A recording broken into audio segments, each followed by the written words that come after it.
जी जी नमस्ते। नमस्ते। नमस्ते प्रदीप जी, नमस्ते। नमस्ते।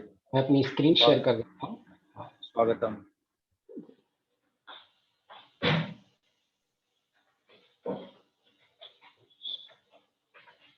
जी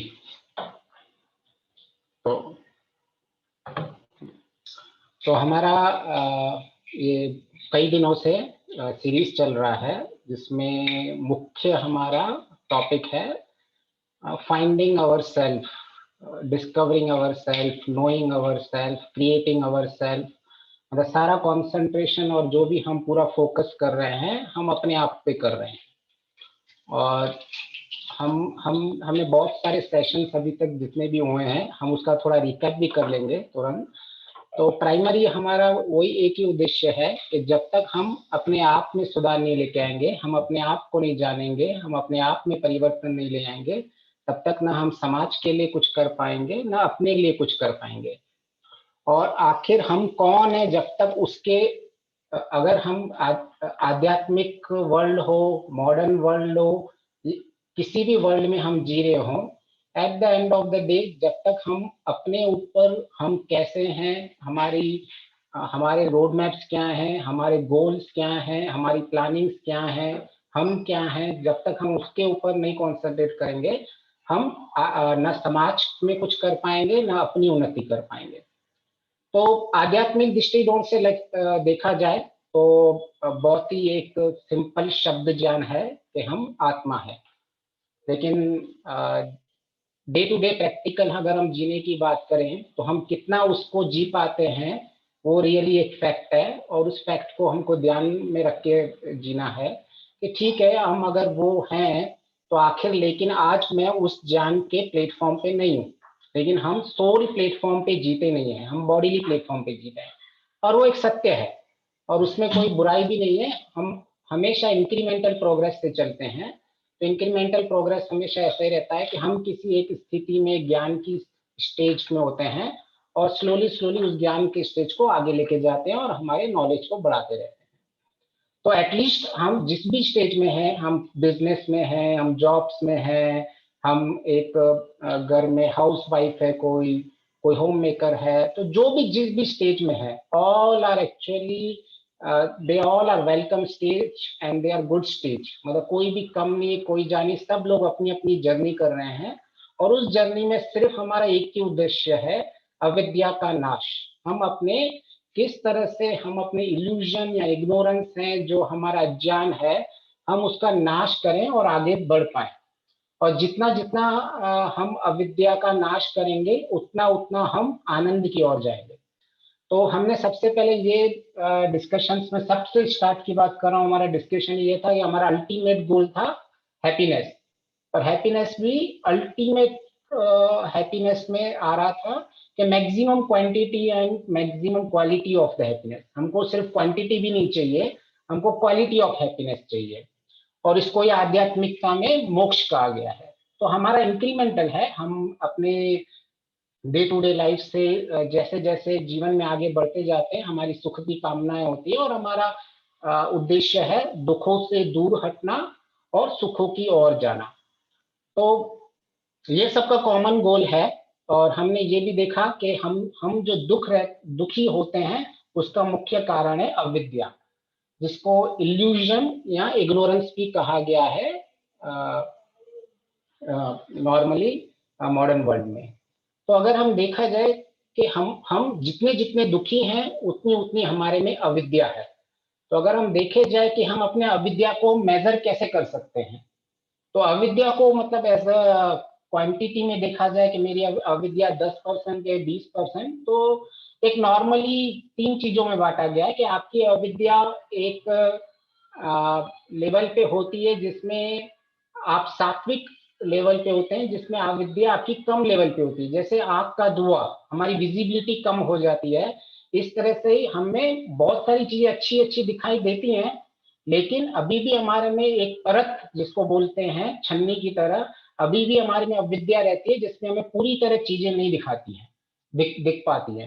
तो उसको बोलता है, मैं उसको हम बोलते हैं कि वो अविद्या का एक स्टेज है, जो क्वांटिटी जिसको मेजर कर सकते हैं कि हमारी अभी अविद्या किस लेवल पे है। फिर एक दूसरी तरह को हम समझ सकते हैं कि जिस तरह से वो और भी अविद्या का स्टेज बढ़ जाता है, जिसको अगर आध्यात्मिक दृष्टिकोण से देखें तो राजसिक अविद्या कहते हैं, जिसमें रजोगुण सबसे ज्यादा होता है। तो उसको समानता बताई गई है, जिस तरह से आईना जो होता है, आईने पे दर्पण जिस तरह से मैला रहता है, इस तरह से हमारा अंतःकरण भी मैला रहता है और हमें प्रॉपरली सब कुछ सही डिसीजन हम नहीं ले पाते हैं। तो ये दूसरी स्टेज बताई गई है कि हमारी अविद्या की दूसरी स्टेज है ये। तो तीसरी स्टेज है हमारी ऐसी अविद्या बने कि हम पूर्ण मिथ्या ज्ञान में डूबे हुए रहते हैं, हमें पता ही नहीं चलता है कि सही क्या है गलत क्या है, और हम हमेशा दुखों से घिर जाते हैं। तो उसको बताया गया कि जैसे बच्चा माँ के पेट में रहता है, उसे कोई कनेक्शन नहीं होता है उसका संसार के साथ, और जिस तरह से वो उस अंधेरे में बैठा रहता है, हमारा अविद्या का स्टेज भी वैसा ही रहता है, हमारा इग्नोरेंस का स्टेज भी वैसा ही रहता है।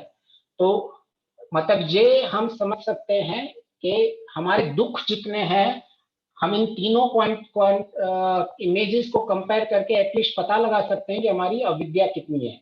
जितना ज्यादा दुख, हम हम इतने ज्यादा अविद्या में, बस उतना वही है। इसका मतलब और कोई साइंस नहीं है इसमें, और कोई लॉजिक नहीं है। हम जितने जितने दुखी हैं, हम इतने इतने अविद्या में हैं।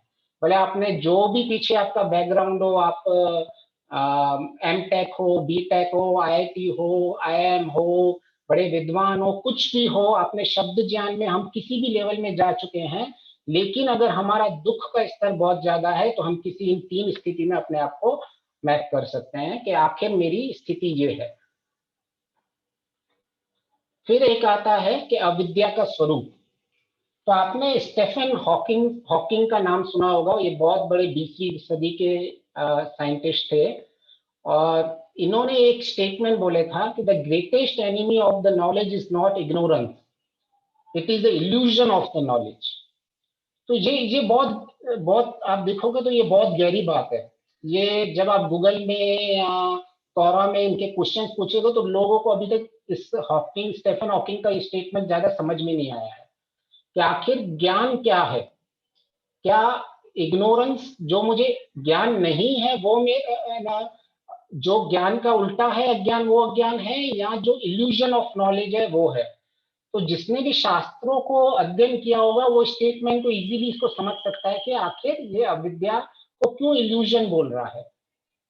तो हमें योग दर्शन में अविद्या का स्वरूप बताया गया है कि सरल रूप में है कि जैसा है, जो जैसा नहीं है उसको वैसा मानना, ब्रह्म, इसको अविद्या माना गया है। तो वो एक, और हमको उसको चार भागों में भी उसका स्वरूप बना बांटा गया है। अनित्य को नित्य मानना, अशुद्ध को शुद्ध मानना, फिर शरीर को आत्मा मानना, आत्मा को शरीर, ये सब हमारे भ्रम है, ये सब हमारी इल्यूजन है। तो ये जो स्टेफन हॉकिंग है, इसको कहीं ना कहीं जो ये ज्ञान है आया एटलीस्ट इसका सोर्स वेद और हमारे शास्त्र ही में। तो मैं हर बार एक चीज को हमेशा रिपीट करता हूँ कि हमें कभी भी अपने माइंड को बाउंड्रीज में डिवाइड नहीं करना चाहिए कि ये आध्यात्मिक ज्ञान है, ये मॉडर्न ज्ञान है, ये एक्स वाई जेड है। हर लेवल पे कोई ना कोई ज्ञान को एक्वायर कर रहा है, किसी न किसी ने वेदों के सोर्स से ज्ञान को एक्वायर करके आगे बढ़ रहे हैं। तो वो कोई किधर किसी भी फील्ड में हो सकता है। तो हमें कभी भी अंडर एस्टिमेट नहीं, किसी को ऊंचा और किसी को नीचा नहीं रखना चाहिए। अगर आप देखोगे तो इस इंसान की, ये इंसान बिल्कुल बुद्धि से भी पैरालिसिस है, इसको एएलएस करके बीमारी होती है, जिसमें हमारे बुद्धि के न्यूरॉन्स हमारे मसल्स को कंट्रोल नहीं कर पाते हैं। तो ये 76 की एज में इसकी डेथ हुई है, और इसको 21 साल से ये बीमारी स्टार्ट हुई है। तो कम से कम ये 50 साल इस बीमारी से जिया हुआ है, और बुद्धि के मामले में इसने मॉडर्न वर्ल्ड में इसको सबसे बेस्ट माना गया है साइंस के वर्ल्ड में। मतलब इसने बुद्धि का सबसे ज्यादा यूज किया हुआ है। तो अगर हम देखा जाए तो हर एक इंसान अपने लेवल पे उस बुद्धि के स्तर को यूज कर सकता है और अपने उस ज्ञान को बढ़ाकर दुखों को दूर कर सकता है। इसके पास भी वो ऑप्शन हो सकता था कि 20 साल की 21 साल की उम्र में जिस बंदे के पास ब्रेन के न्यूरॉन्स डेड होने लगे, ये तो मतलब आत्महत्या कर सकता था। लेकिन इसने अपने जीवन में एक बहुत बड़ा इतिहास क्रिएट कर दिया। इवन इतने सारी डिफिकल्टीज और इतनी सारी ब्रेन की एबनॉर्मलिटीज होते हुए भी, हम तो शरीर की एबनॉर्मलिटीज की बात करते हैं। तो अगर eight the end of the day, अगर हम जितनी जितनी हमारी अविद्या कम होगी और हम इस इल्यूजन से दूर निकलेंगे और या बाहर निकलेंगे, इतना इतना हम सुख को प्राप्त कर पाएंगे। तो इसका ये भी है पर्पस इसके एग्जाम्पल का लेना ये भी है कि हमने ये भी डिस्कस किया था कि हम चैलेंजेस से जल्दी डर जाते हैं। थोड़े भी हमारे लाइफ में चैलेंजेस आते हैं तो हम घबरा जाते हैं। तो किस तरह से चैलेंजेस को अपॉर्चुनिटी बना देना, इस इंसान ने अपने हर एक चैलेंज को, मतलब छोटी छोटी बात तो छोड़ दो, ब्रेन की जो एबनॉर्मलिटी है उस चैलेंज को ओवरकम पे ब्रेन के ही वर्ल्ड में सबसे बेस्ट हो गया। So this is the like excellence, कि आपको जिस चीज में एबनॉर्मलिटी है आप उसमें ही आपने, क्योंकि हम नॉर्मली बहुत सारे एग्जांपल देखते ही हैं कि शरीर की एबनॉर्मलिटीज होती है और उनको हम बहुत सारी उनसे हम प्रेरणा लेते हैं। तो ये एक बुद्धि और ज्ञान के लिए हम एक प्रेरणा लेते हैं कि इवन दो आपके जो न्यूरॉन्स डाय हो रहे हैं आपके लाइफ में, आप मसल्स को कंट्रोल नहीं कर पा रहे हैं, आप बिल्कुल हैंडीकैप एक पैरालाइज जीवन जी रहे हैं, फिर भी आपने जीवन में इतना बड़ा आपने परिवर्तन कर दिया है। तो जिस तरह से इस बंदे को अविद्या का मतलब एटलीस्ट स्वरूप समझ में आ गया, अभी उसका लेवल कितना है, इम्प्लीमेंटेशन लेवल कितना है, वो ही ओनली नोज। लेकिन इसको बिल्कुल जैसे हमारे शास्त्र बोल रहे हैं कि जिस तरह से हमारा अविद्या का स्वरूप है, क्लेशों का स्वरूप है, महर्षि पतंजलि ने डिफाइन कर दिया हुआ, इसने एक सेंटेंस में इसको भी वही ज्ञान उसको मिल गया है। तो कहीं ना कहीं वेदों का ज्ञान, दर्शनों का ज्ञान इस इंसान के पास भी गया है, आइदर इस जन्म में गया हुआ या पिछले में, वो अलग डिस्कशन पॉइंट है। But at least this is the fact that कि कहीं से किसी को भी, अगर जो भी बंदा अविद्या का नाश कर रहा है वो हमेशा सुख की प्राप्ति होगा। वो कितने भी चैलेंजेस से गुजरा हो, कितनी भी उसके जीवन में कठिनाई आ गई है, उन कठिनाइयों को पार करके वो एक सक्सेसफुल जीवन जी लेता है। तो फिर हमने हमने एक मुख्य तौर से देखा कि आखिर हमारी जो शब्द ज्ञान है उससे क्या होता है। तो हमने ये एक एटलीस्ट पॉइंट में गया कि भाई जो हमें अपनी सक्सेस चाहिए, गोल को प्राप्त करना है, वो शब्दों से नहीं आने वाला है, क्योंकि हर इंसान परिवर्तन चाहता है। आप किसी से भी पूछ लो कौन परिवर्तन चाहता है, तो आप देख रहे हो इधर सब अपना हाथ ऊंचा कर रहे हैं, सब लोग परिवर्तन चाहते हैं। लेकिन कौन परिवर्तन करने चाहता है, तो तीनों को हाथ, किसी का हाथ ऊंचा नहीं है। कोई अपने आप में परिवर्तन नहीं करना चाहता है, कोई अपने आप को फाइंड नहीं कर रहा है, कोई अपने आप को क्रिएट नहीं कर रहा है, कोई अपने आप को डिस्कवर नहीं कर रहा है। आज सब लोग, सारी एनर्जी आउटवर्ड डायरेक्शन में जा रही है। तो सबसे पहले सक्सेस तभी आएगी जब हम अपने आप में परिवर्तन करना स्टार्ट कर देंगे। हम शब्द ज्ञान जो हमारी स्टार्टिंग पॉइंट है विद्या को प्राप्त करने की, उनको प्राप्त करके हम उधर ही अटक नहीं जाए, उसके आगे हमें मनन चिंतन निधिध्यासन करके फिर प्रैक्टिकली उसको परिवर्तन में लेके आना है। तो आप देखोगे कुछ लोग ऐसे ही बैठे रहते हैं कि काश मेरे जीवन में ये हो जाए, मैं सोच रहा हूँ काश मेरी जीवन ऐसे हो जाए। और कुछ लोग सीधा काम पे लग जाते हैं, मुझे आज जितना ज्ञान है, मुझे आज जितनी भी है, मैं आज उसको प्रैक्टिकली करके और उसको मैं अपने जीवन में परिवर्तन लेके आऊंगा। तो ये हमने देखा था कि जितना हमें अगर सक्सेस चाहिए तो बातों से बाहर निकलना है और हमें अपने जीवन में परिवर्तन लेके आना है। और परिवर्तन हम संसार में तभी ही लेके आ सकते हैं जब हमने अपने आप को परिवर्तन किया हुआ है। और हम वैसे भी संसार की कोई गारंटी भी कोई नहीं ले सकता है।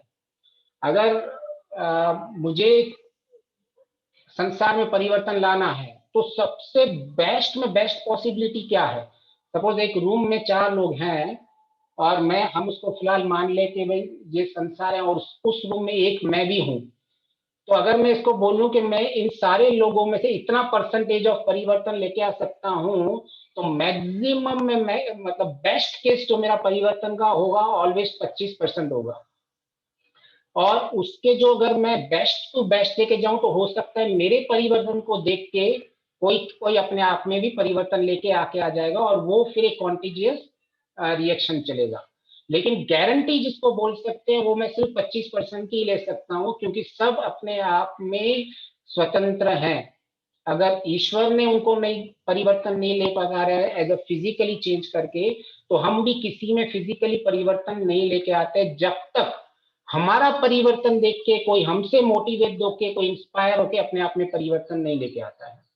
तो इसीलिए सबसे पहले हमें यही चाहिए कि हम अपने आप को जाने, अपने आप को जान के फिर हम अपने आप में परिवर्तन लेके आए।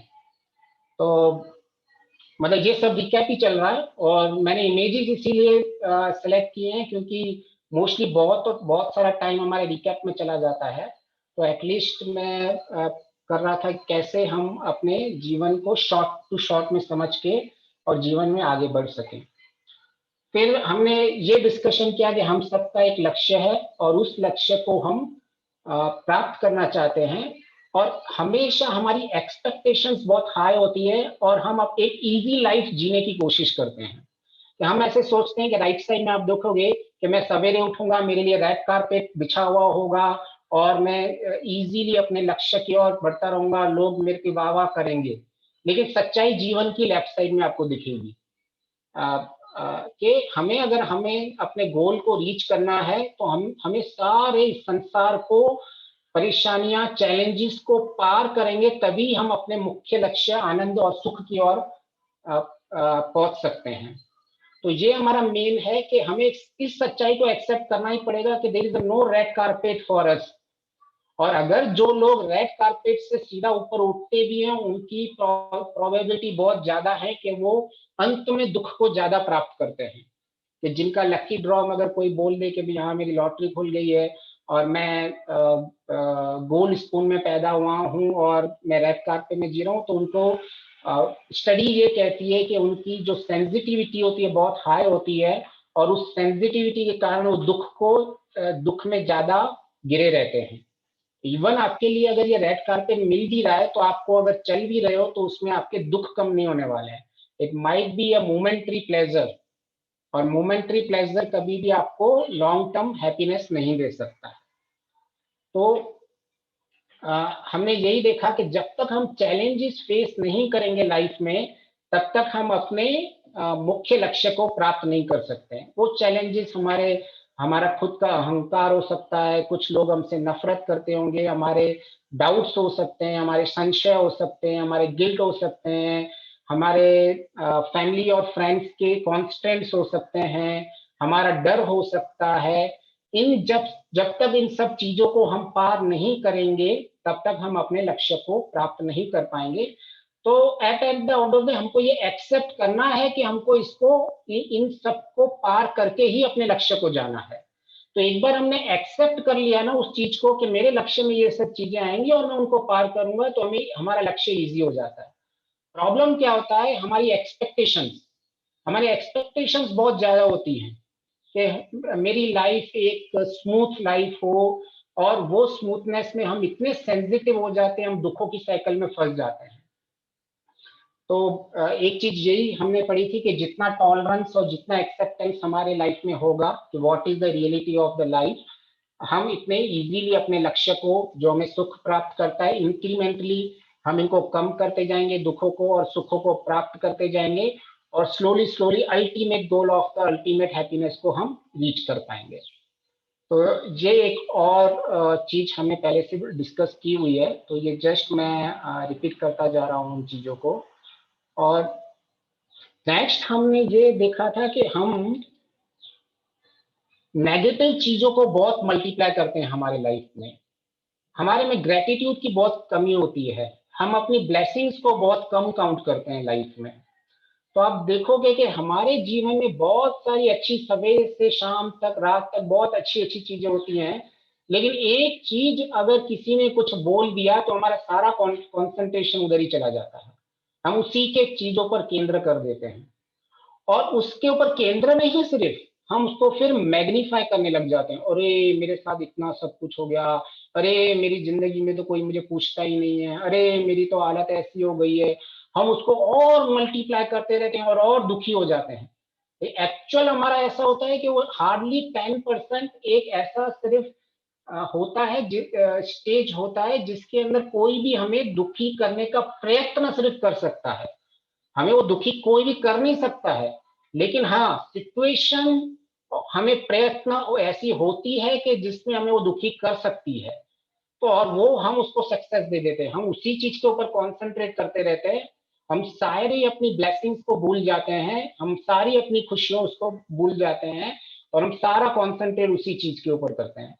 और उसी चीज के बाद कॉन्सेंट्रेट करके हम उसी चीज को फिर मैग्नीफाई करके देखते रहते हैं। अरे इसने मेरे साथ तो आज इतना सारा हो गया। उसको मैग्नीफाई करके उसको फिर आइसोलेट करके और उसी चीज के ऊपर ही हमारा सारा चिंतन मनन बैठा रहता है, और हम कंक्लूड कर देते हैं कि हम दुखी हैं। लेकिन हम दुखी नहीं होते हैं। ये हमने ऐसी अविद्या के कारण हमने ऐसे सोचा कि इतनी सारी हमारी ब्लेसिंग्स को काउंट नहीं किया, और एक सिर्फ एक नेगेटिव काउंट या कुछ जो चीजें होती हैं उनको पकड़ के बैठ जाना। और इसीलिए लोग ज्यादा डिप्रेशन में चले जाते हैं कि किसी एक चीज को पकड़ के बैठ जाते हैं और ब्लेसिंग्स को काउंट नहीं करते हैं। तो ये हमने डिस्कस किया था कि हमें अपनी मैग्नीफाई नहीं करनी है, जो भी कुछ की नेगेटिविटी है उन नेगेटिव चीजों को फेस करना है, प्रॉपर रिस्पॉन्स देना है, हमें रिएक्ट नहीं करना है। तो और आप हम जितना भी देखेंगे, हम अगर अपनी ब्लेसिंग्स को काउंट कर रहे हैं और ये सब चीजें एक्चुअली इतनी इजीली हैंडल हो जाती हैं, क्योंकि हम ऑलरेडी एनर्जेटिक होते हैं। नेगेटिव थिंग्स क्या होती है, हमारी सारी एनर्जी ड्रेन कर देती है। तो हमारी जो कैपेबिलिटी और कैपेसिटी है इनको ओवरकम करने की, वो वैसे ही कम हो जाती है। हमने अभी सिर्फ इनको कॉन्सेंट्रेट किया है, कॉन्सेंट्रेट करते करते हम अपनी एनर्जी को भी डाउन कर देते हैं, और हम eight the end of the day से ओवरकम नहीं हो पाते हैं।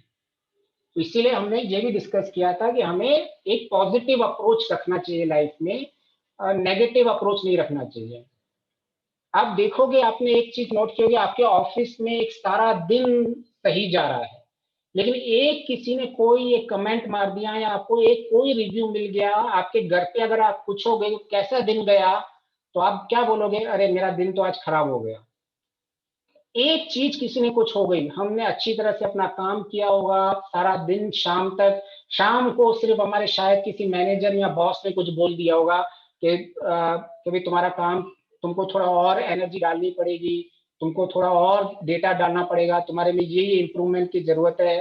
तो आपने 90% डे और 95% डे को आप नेग्लेक्ट कर देते हो, 5% को ही घर पे आके बोलते हो नहीं आज मेरा दिन अच्छा नहीं गया।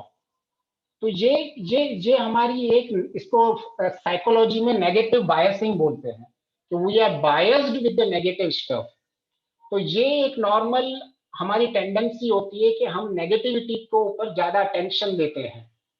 तो हमें इस नेगेटिव बायस से ऊपर उठना होता है। हमें अपने सारे दिन में ये एक्सेप्ट करके ही उठना होता है कि कुछ चीजें मेरे अनुकूल होंगी, कुछ चीजें मेरे प्रतिकूल होंगी। जब हम ऐसा मान लेते हैं कि ठीक है ये जीवन है, कुछ ना कुछ प्रतिकूलताएं आती रहेंगी, लेकिन मैं उसको अपने अंदर नहीं आने दूंगा, वो प्रतिकूलता मेरे बाहर रहेंगी से। तो ये नेक्स्ट चीज है जिसके अंदर हमें मैग्नीफाई नहीं करनी है और नेगेटिविटी से दूर रहना है। तो ये वही एग्जांपल है, हमारे बहुत सारे हैप्पी मोमेंट्स होते हैं, लेकिन हम कंसंट्रेट सिर्फ एक सैड मोमेंट पे करते हैं और उस सैड मोमेंट को मैग्नीफाई करके उसी पे डिस्कशन करते रहते हैं। और मैंने एक चीज और भी कवर की थी कि हमें कोई बड़ी चीज नहीं करनी है लाइफ में। हमें कुछ बहुत बड़ा ऐसा कुछ नहीं कि हमें एक बहुत बड़ा सीक्रेट है लाइफ में, उस विद्या को प्राप्त करना है जो बहुत ही मुश्किल है, सिर्फ गिने चुनों को मिल सकता है। ईश्वर ने ऐसी व्यवस्था कर दी है कि ज्ञान जो है वो सबको ऑर्डिनरी ही ज्ञान से ही हो सकती है।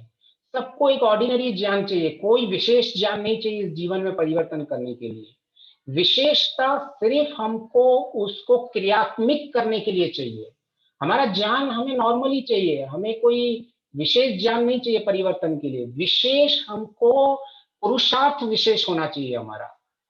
तो ये बहुत नॉर्मली है कि जैसे आप योग दर्शन में ले लो, अहिंसा, सत्य, अस्तेय, फिर शौच, संतोष, तपह, ये सब इतनी कोई एक्स्ट्रा ऑर्डिनरी नॉलेज नहीं है, ये सब एक्स्ट्रा ऑर्डिनरी थिंग्स है। आप KG 2 के बच्चों भी में भी देखोगे तो उनके में भी बैज लगा होता है, honesty is the best policy, फिर इंटीग्रिटी, और फिर लिखा होता है कि जो मतलब आई एम डिपेंडेबल, मैं मुझ पे आप ट्रस्ट कर सकते हो।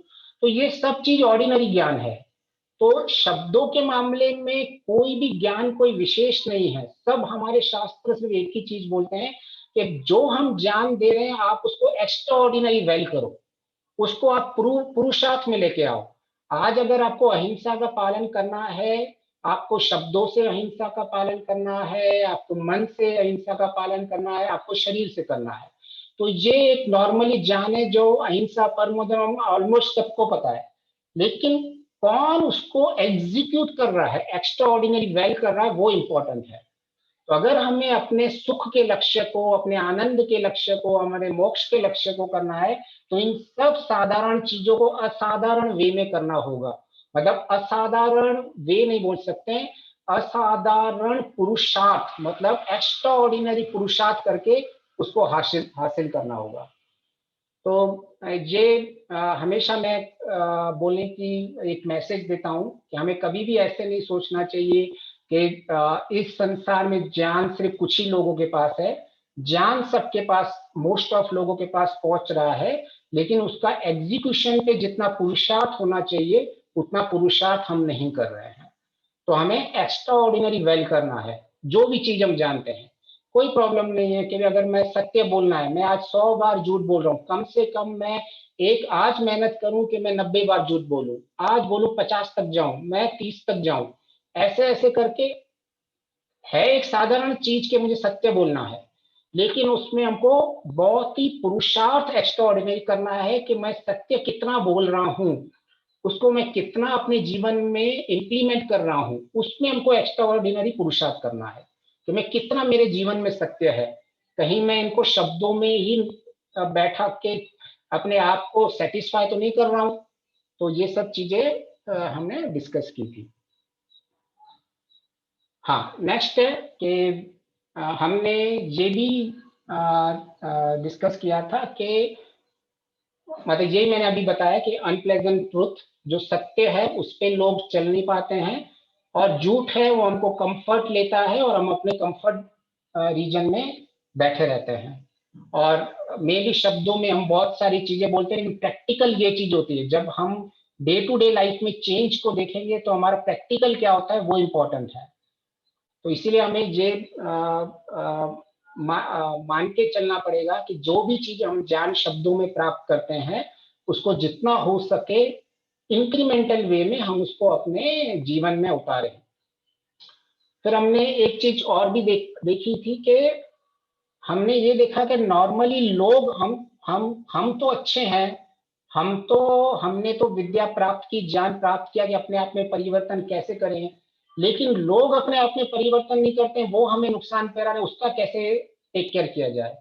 तो हमने ये भी कंक्लूजन किया था कि लोग तो जो काम करना है वो करेंगे ही करेंगे।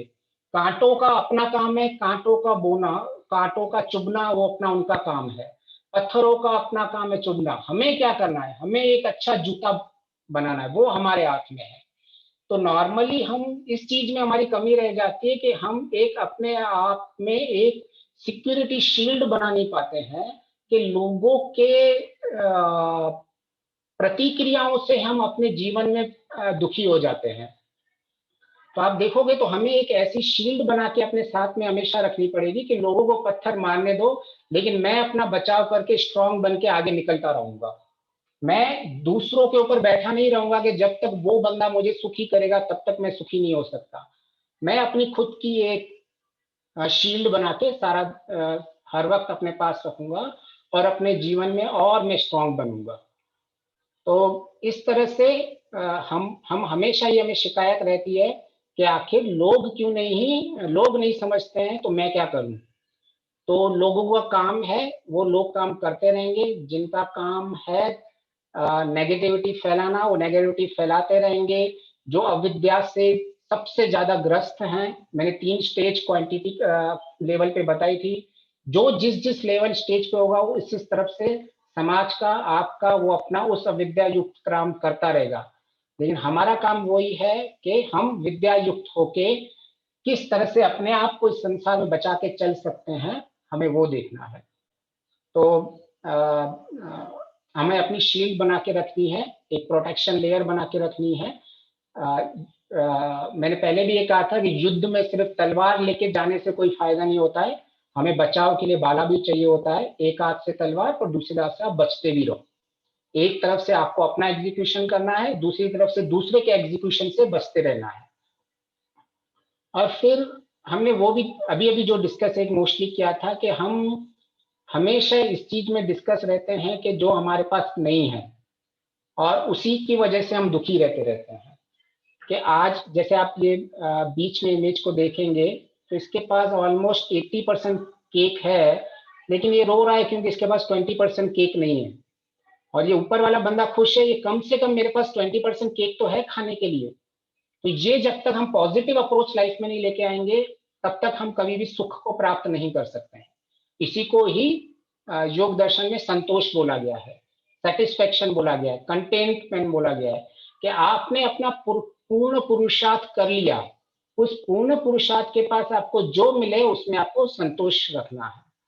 लेकिन इसमें एक बहुत इंपॉर्टेंट है, पूर्ण पुरुषार्थ।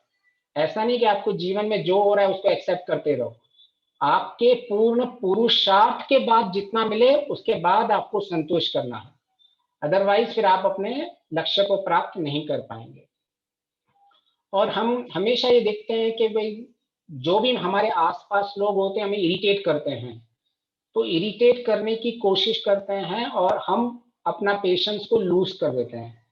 तो हमने ये डिस्कस किया कि वो जो इरिटेट कर रहा है वो एक्चुअली हमारे लिए एक अपॉर्चुनिटी है, एक धैर्य क्रिएट करने के लिए।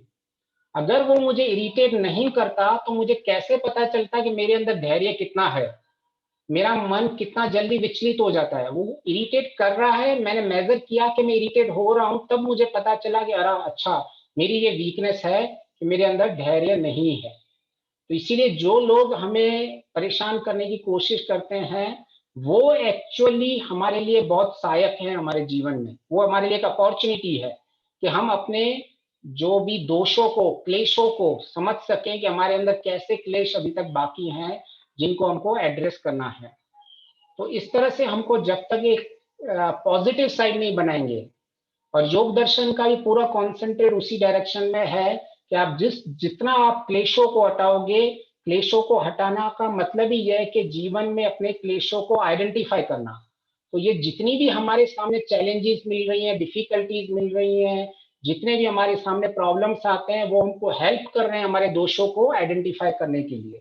और जब तक हमारे दोष आइडेंटिफाइड नहीं होंगे तब तक हम उसको रिजॉल्व नहीं करेंगे।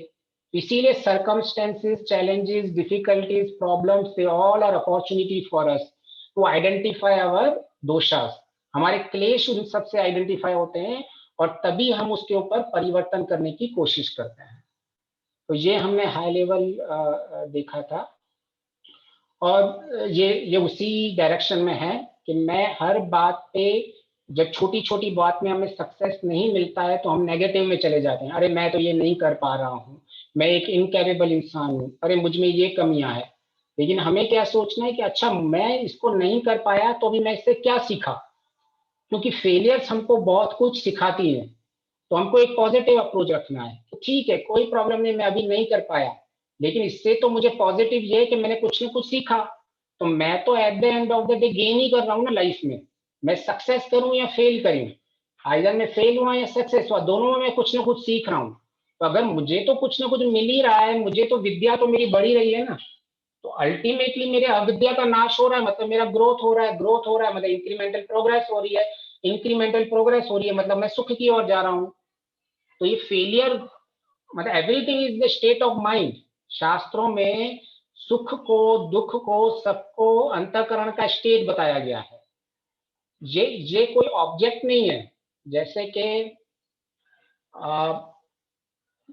बुर्ज खलीफा दुबई में है, तो वो अगर मैं नहीं देख पा रहा हूँ फिर भी उसका अस्तित्व है बुर्ज खलीफा का।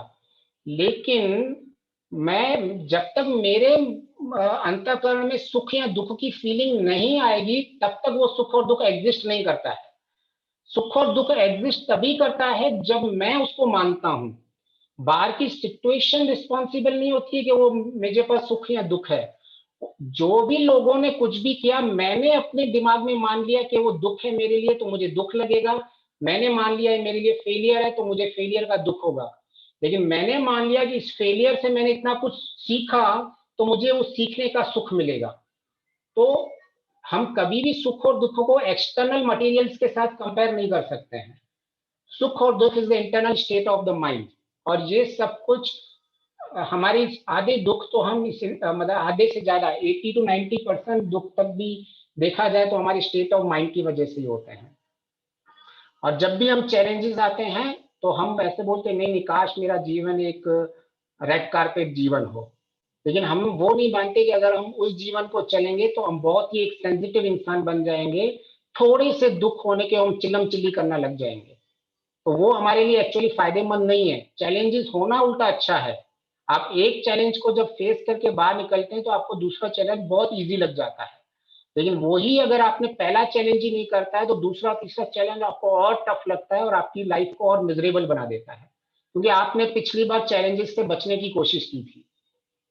अब हम नई नई चीजों को ट्राई नहीं करते हैं और हम ऐसे हमेशा फ्रस्ट्रेटेड होते रहते हैं कि मैं कुछ सीख नहीं पाऊंगा, या मेरे में मतलब अविद्या भरी हुई है, मेरे जन्मों जन्मों का संस्कार है। नॉर्मली हम शास्त्रों के ज्ञान को भी नेगेटिव वे में ले लेते हैं। शास्त्रों का ज्ञान अगर बोलता है कि संस्कारों का, सालों का संस्कार है, जन्मों जन्मों के संस्कार हैं, तो इसका मतलब ये नहीं है कि हम उसको भी खत्म नहीं कर सकते हैं। बनाए हैं वो हमने ही है, तो खत्म भी हम इजीली कर सकते हैं। मे भी उसमें समय लगेगा, हम इंक्रीमेंटल प्रोग्रेस का अप्रोच रखेंगे। लेकिन हम हमें उसको एज ए एक्सक्यूज नहीं लेने हमारे हमारे दिमाग में कि हमारे परिवर्तन के समय पे।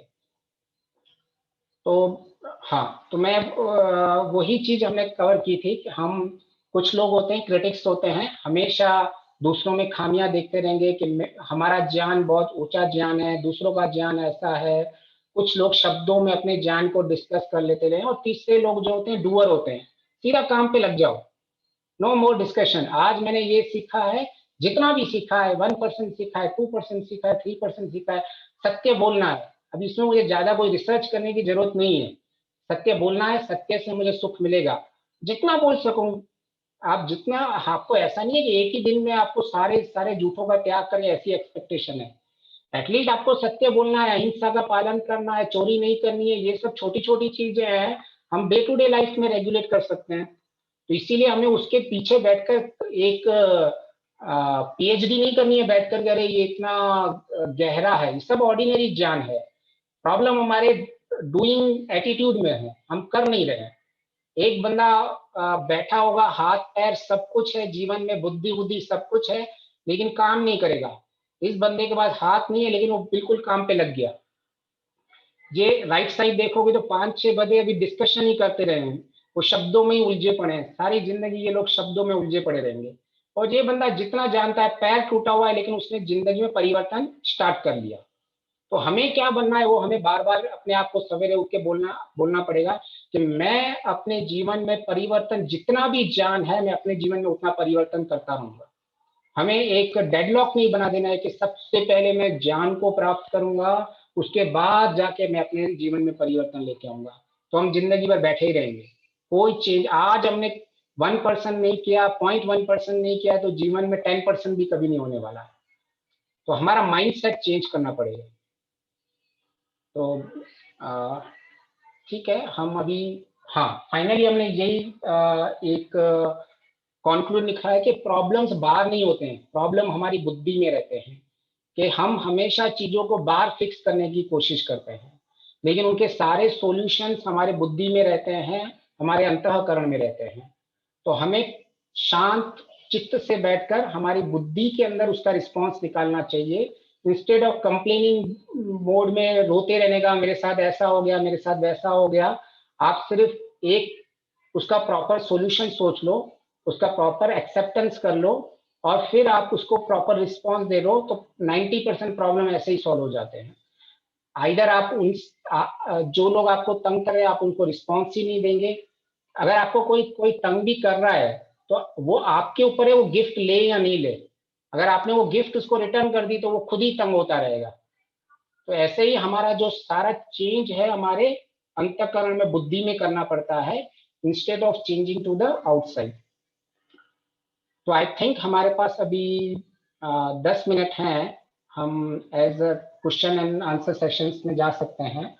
और अभी किसी के को अगर कोई क्वेश्चन हो, बेसिकली जितना हम अभी तक गए हैं तो वो पूछ सकता है, और फिर हम उसको एज अ नॉर्मली डिस्कस कर सकते हैं कि किस तरह से उन चीज़ों को हम डीप में समझ जाएं, किस तरह से हम मॉडर्न वर्ल्ड और हमारी स्पिरिचुअल नॉलेज को साथ में रख के हमारे जो भी कर्तव्य पालनों को करते रहें और अपने मुख्य लक्ष्य पे पहुंच पाए।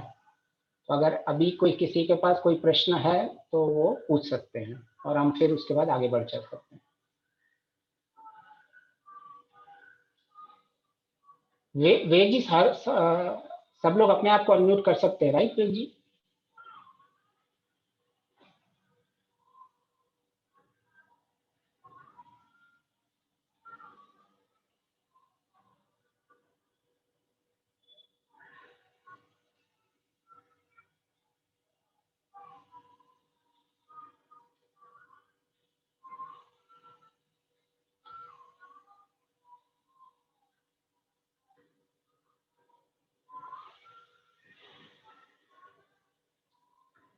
हाँ हाँ नियति जी, अभी वॉइस एक्चुअली मैं भी स्टॉप हो गया हूँ। ये प्रश्न उत्तर के लिए समय रखा गया है। अगर किसी के पास कोई प्रश्न उत्तर हो तो वो अभी पूछ सकता है। मैं कोई प्रश्न हो तो पूछ सकता है और हम उसको डिस्कस कर सकते हैं। ठीक है, मैं ही एक प्रश्न को ले लेता हूँ। क्या मुझे कोई एक चीज में हेल्प कर सकता है कि अविद्या को समझने में, कि अविद्या आखिर है क्या? वो इन द सेंस, क्या अविद्या या विद्या जो प्राप्त करने की चीज है, या विद्या वो चीज है कि जिससे हम अविद्या का नाश करेंगे तो विद्या आ जाएगी? या मैं और सिंपलेस्ट वे में क्वेश्चन पूछता हूँ, क्या विद्या में हम कुछ गेन करते हैं या नहीं? जब हम बोलते हैं अविद्या का नाश करना है तो हम कुछ गेन करते हैं या हम किसी चीज को हटाते हैं? कोई इस चीज में हेल्प कर सकता है मेरे को बताने में?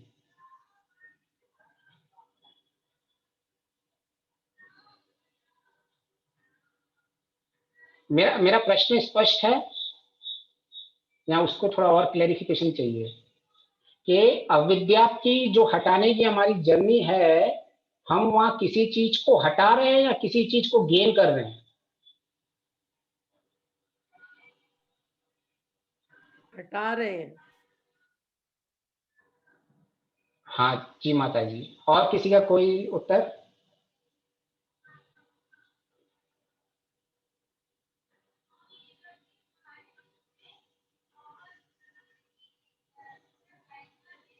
ठीक है, माता जी ने बिल्कुल सही कहा कि हम एक्चुअली किसी चीज को इसमें गेन नहीं कर रहे हैं, हम एक्चुअली अविद्या को हटा रहे हैं।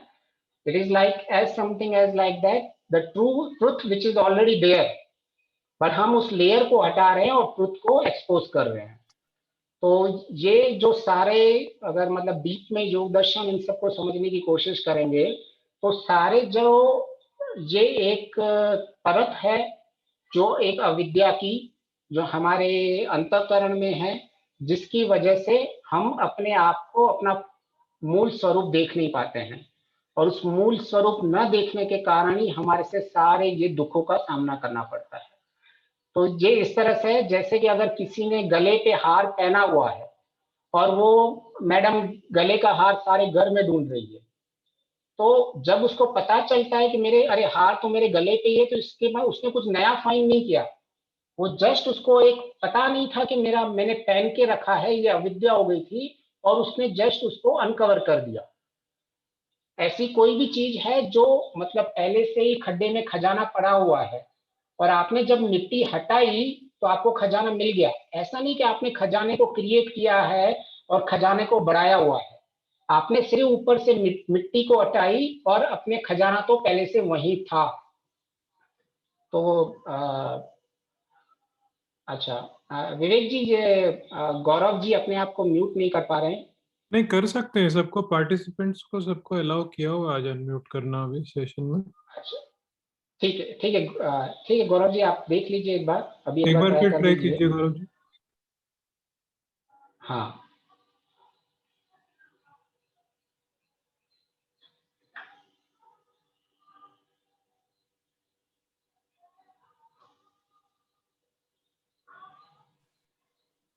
हाँ जी, अब नाउ मैं यू कर कैन पा रहा हूँ। Unmute yourself Gaurav. Yes, yes, I okay, can, I cool. can.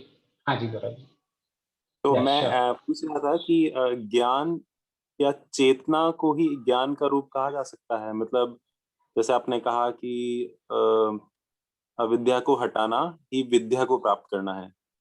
हटाना मतलब जी जी विद्या जी। खुद ब खुद। तो क्या हम बोल सकते हैं कि चेतनता को विकसित करना ही ज्ञान कहलाता है? मतलब चेतनता हमारे आसपास है, नहीं, हमको चेतनता से मैं इसको जोड़ के देखना चाहता हूँ कि चेतनता को कैसे जोड़ सकते हैं विद्या से। अच्छा अच्छा, तो चेतनता का ऐसे है, मतलब वन टू वन संबंध ऐसे है कि अविद्या जब हटती है तो उसमें सबसे पहले एक अविद्या का स्वरूप होता है कि जड़ को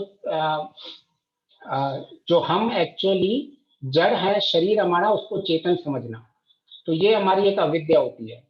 तो अगर हम अपने स्वरूप में हैं, मतलब कि मैं एक्चुअली चेतन हूं और मेरा शरीर जड़ है, इस तरह से आप समझ सकते हैं कि आपको चेतन तत्व की ओर आप बढ़ रहे हैं, जो आपका रियल स्वरूप है। इस तरह से आप अविद्या के नाश होने पर आपकी चेतनता में आपको ज्ञान हो जाता है कि आपका रियल स्वरूप क्या है। अभी तक आपने अपने शरीर को ही चेतन हम मान के बैठे हुए हैं। जब हमें ज्ञान, अपना रियल ज्ञान हो जाता है कि हम शरीर नहीं, हम एक आत्मा है, हम सोल है, हम एक एनर्जी है, हम एक डिवाइन एनर्जी है, हम एक कॉन्शियस तत्व है, हम एक कुर्सी टेबल सोफा से एक अलग चीज है, तब आपका अपने आप ही आप उस चीज को आप चेतनता से जोड़ सकते हो कि चेतनता में कोई परिवर्तन नहीं आया है, सिर्फ आपकी चेतनता जो है अभिव्यक्त हो गई है। इसको आप ऐसे बोल, शब्द प्रॉपर शब्द है अभिव्यक्त होना। जैसे आप कोई गिटार बजा रहे हैं और जब आप गिटार बजा के जब स्ट्रिंग्स पे हाथ लगाए, जब वो साउंड बाहर निकल रहा है, तो वो साउंड अभी अभिव्यक्त हो रहा है, ऐसे समझ सकते हैं। तो इस तरह से आप सोच सकते हैं कि अविद्या का जब नाश हो रहा है तब आपकी चेतनता, मतलब आपकी रियल चेतनता, शारीरिक नहीं, आप सोल एज अ चेतन में ज्ञान की ओर आगे बढ़ रहे हो। आप इसको इस तरह से मैप कर सकते हैं। और आपको अगर रिलेशन बनाना है चेतनता और अविद्या में, तो ये आप ये रिलेशन बना सकते हैं। हम्म। चेतनता मतलब ये- अवेयरनेस से मेरा तात्पर्य था।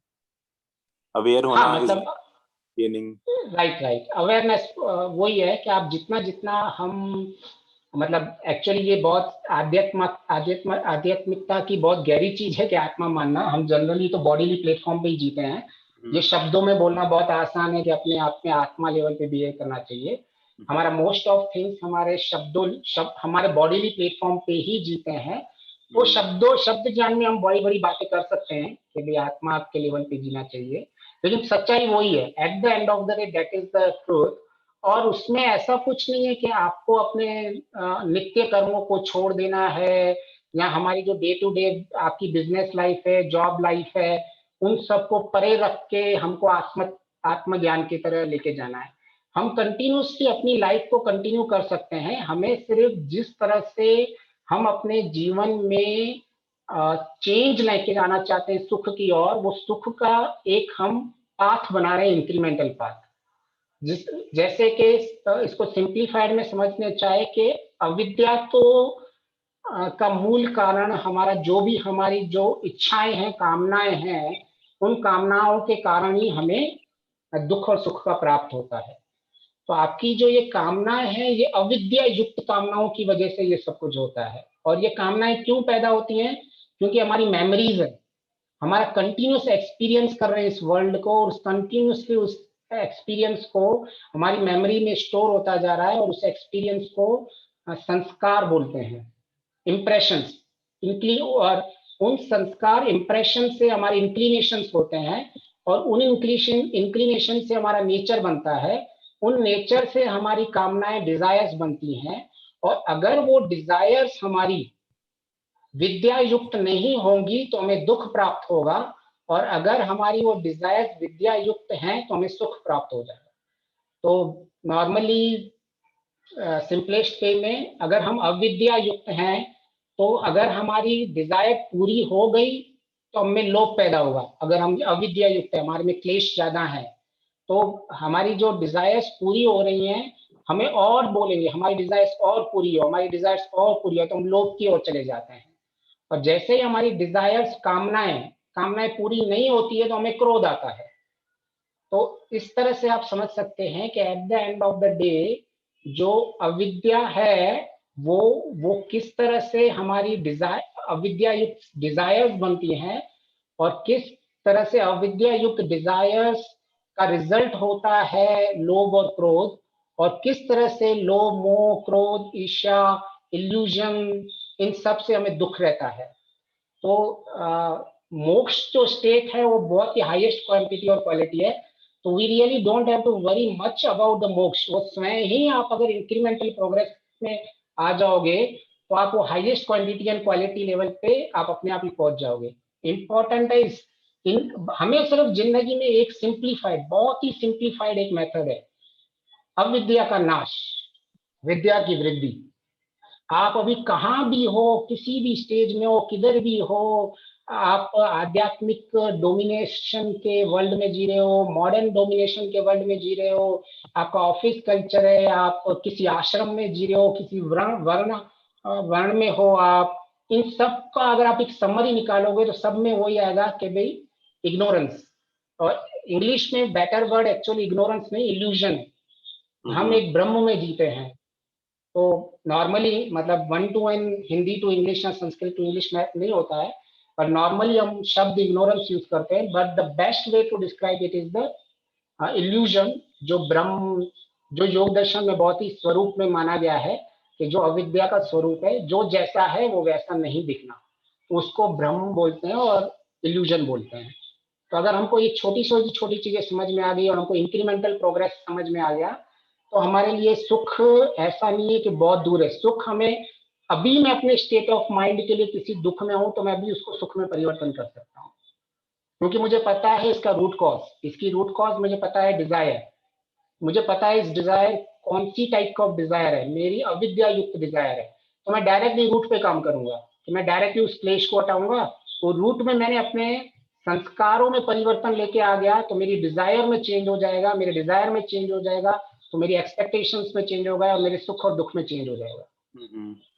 तो ये जस्ट एक साइकिल अगर हमने समझ ली, तो अभी हम किसी भी स्टेज में हो, किसी भी ज्ञान के स्टेज में हो, हम एज अ, जिसको बोलते हैं इंस्टेंट मैगी, इंस्टेंट सुख को प्राप्त कर सकते हैं। और ये सुख मतलब सुख के भी मतलब सुख एक शब्द है जिसको लौकिक लोगों को इजीली समझ में आता है, और इसको आध्यात्मिकता में आनंद बोलते हैं, जहाँ आप इंग्लिश में उसको ब्लिस बोल सकते हैं। ये एक्चुअली सुख दुख से परे होता है। सुख दुख is mostly used for the materialistic sense, materialistic world, और एटलीस्ट जो ये आपको आनंद मिलेगा आपके स्टेट ऑफ माइंड से, ये आपका कभी नहीं जाने वाला। लेकिन बाहर का जो सुख है दुख है वो आएगा जाएगा। तो अगर मैं क्विकली शेयर करूं अपनी स्क्रीन को। जी, यानी कि एक अविद्या दूसरे अविद्या का कारण बनती है। हाँ, तो हमें ये तुरंत ये, अगर हम, हमारी लाइफ अभी ऐसी है सुख और दुख में, बस हम नीचे ऊपर चलते रहते हैं, और हम अपने जीवन को, और इसके बस फाइनली आप जब कंक्लूड करेंगे सौरव, दुख और सुख को, तो आपका कंक्लूजन यही आएगा कि आपकी कामनाएं, डिजायर्स कैसी हैं। तो जैसे ही आपके मन में कोई इम्प्रॉपर डिजायर आती है, you should not allow turn into the actions. अगर आपने इम्प्रॉपर डिजायर को एक्शंस में कन्वर्ट किया तो दुख मिलेगा। तो आपको सिर्फ यही फाइन, जैसे हमारे मुंह में कंकर आ जाता है, राइट, खाते हैं तो हम, कितना छोटा कंकर होता है लेकिन हम इतने स्वादिष्ट खाने को भी छोड़ देते हैं, राइट, और हम पहले कोशिश करते हैं उस कंकर को निकालने की। इसी तरह से हमारी जैसे ही कोई इम्प्रॉपर डिजायर आ जाए कि जो, और इम्प्रॉपर डिजायर का मतलब होता है जो धर्म के मार्ग पे नहीं हो, अधर्म युक्त डिजायर, तो उसको बोलते हैं इम्प्रॉपर डिजायर। कि मैं, आपको सिर्फ धर्म को चलना है, आपको चाहिए तो योग दर्शन के यम नियम से कंपेयर कर सकते हो आपकी डिजायर को, या धर्म के 10 लक्षणों से कंपेयर कर सकते हो। अगर गीता में देखोगे तो आपकी दैवी शक्तियां, 26 दैवी शक्तियां, उनसे कंपेयर कर सकते हो। रामायण में राम के कैरेक्टर के साथ कंपेयर कर सकते हो। सत्याग्रह प्रकाश में दयानंद सरस्वती जी के कैरेक्टर के साथ कंपेयर कर सकते हो। इन डिजायर्स को किसी भी एक कैरेक्टर्स के साथ कंपेयर करके आप वैलिडेट कर सकते हो। और ये नॉर्मली डिजायर्स पैदा होती है हमारा अविचलित मन के लिए, इसलिए गायत्री मंत्र को ज्यादा महत्व दिया गया है। वर्ग स्वरूप जो निरुपद्रव है, जितना आपका अविचलित मन होगा, आपकी डिजायर्स पे आपका और उतना कंट्रोल होगा। तो इसी तरह मैं अपनी वाणी को विराम देता हूँ, और आगे अगर अपॉर्चुनिटी मिली then we will continue this. नमस्ते। Thank you. थैंक्स। नमस्ते जी। नमस्ते माता जी।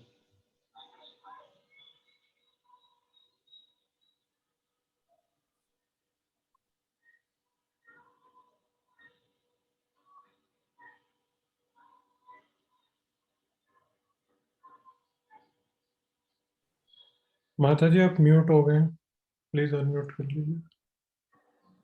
अगर मैं ये कहूं कि जो स्टीफन हॉकिंस को कोट किया गया कि जो सबसे बड़ा शत्रु है, greatest enemy is not the ignorance of knowledge but the illusion of knowledge, कि हम तो हर समय इस इल्यूजन भ्रम में ही रहते हैं कि हम शरीर हैं। और ये भी सत्य है कि शरीर के बिना हमारा यहाँ पर कोई अस्तित्व नहीं बनता, क्योंकि हम प्रयोग तो इस शरीर का करके ही आत्मा जो है काम करती है। आत्मा में अपनी इतनी सामर्थ्य नहीं कि वो इस शरीर और इंद्रियों के बिना कोई कार्य कर सके। परंतु जो हमारी मुख्य चीज है, अगर कोई वो खो जाती है मान लीजिए, तो जब तक हम उसको ढूंढ नहीं लेते हम चैन से नहीं बैठते। अंदर देखेंगे, बाहर देखेंगे, घर में, इधर उधर सब तरफ। और जो हम स्वयं हैं, जो हमने खोया हुआ है अपने आप को, हम हर समय अपने आप को केवल और केवल शरीर मानकर चलते हैं, तो हम वहां पर नहीं पहुंच पाएंगे, क्योंकि जो असली तत्व है वो तो हमने छोड़ा हुआ है। तो इसलिए ठीक है कि हम हर समय आत्मा के स्तर पर नहीं जी सकते, हमें शरीर की आवश्यकता है। परंतु इसके साथ साथ अगर हम कुछ देर में जैसे काम करते करते भी हम ये याद करें कि हम शरीर नहीं है, शरीर जड़ है। जैसे अब मैं बोल रही हूँ, अगर मैं बोलना बंद कर के देखूं कि अब अपने आप बोले ना, मेरी जुबान, मेरी वाणी अपने आप बोले, नहीं बोल सकती, क्योंकि वो जड़ है। जब तक मैं आत्मा मन के साथ जुड़कर उसके साथ प्रयत्न नहीं करती, कोई भी एक शब्द, एक अक्षर वहां से नहीं निकल सकता। तो अगर हम थोड़ा थोड़ा ये अपना प्रैक्टिस करना शुरू कर देंगे, तो हम हर समय अपने उस आत्मा के प्रति जागरूक रहते हुए उस तत्व को समझकर, और फिर उसके बाद हम अपने आप को प्रोटेक्ट भी कर सकेंगे आउटसाइड इन्फ्लुएंसेस से। कि गलती कोई करता है, दुखी कोई होता है, हम क्यों दुखी हो दूसरों की गलतियों से। तो हमें अपने जो है वो अंतःकरण में जो धूल जम रही है उसको हटाना है, और उसके बाद तभी हम अविद्या का नाश और इंक्रीमेंटल हैप्पीनेस को प्राप्त कर सकेंगे। और उसके लिए जो बहुत अच्छी बात कही कि हमें थोड़ा एक्स्ट्रा पुरुषार्थ करना पड़ेगा, एक्स्ट्रा एफर्ट इसीलिए करना पड़ेगा कि हम अपने आप को दूसरों की गलतियों से प्रोटेक्ट करें और अपना रास्ता बनाते जाएं। तो बहुत सुंदर तरीके से समझाया, बहुत बहुत धन्यवाद लकी जी आपका। साथ ही मैं इंदु आनंद जी का भी बहुत बहुत धन्यवाद करती हूँ। बहुत ही सुंदर भजन, भगवान मेरी नैया उस पार लगा देना, अब तक तो निभाया है आगे भी निभा देना। तो वो तो निभाता ही है और हमें उसके साथ जुड़ना है, तभी हम अपनी नेगेटिविटी को कम करके, बजाय कि नेगेटिविटी को और मल्टीप्लाई करें, उसको और एग्रेवेट करें, क्यों ना हम अपनी ब्लेसिंग्स को काउंट करना शुरू करके और उसके प्रति ग्रेटिट्यूड, एक धन्यवाद की भावना रखते हुए मन में अपने सदा संतोष और आनंद को अनुभव कर सकते हैं। इन्हीं के साथ सबके स्वास्थ्य शुभ मंगल कामना करती हुई पंडित अरुण देव जी से प्रार्थना करती हूँ कि वो इस कार्य को समापन की ओर ले चले। पंडित अरुण।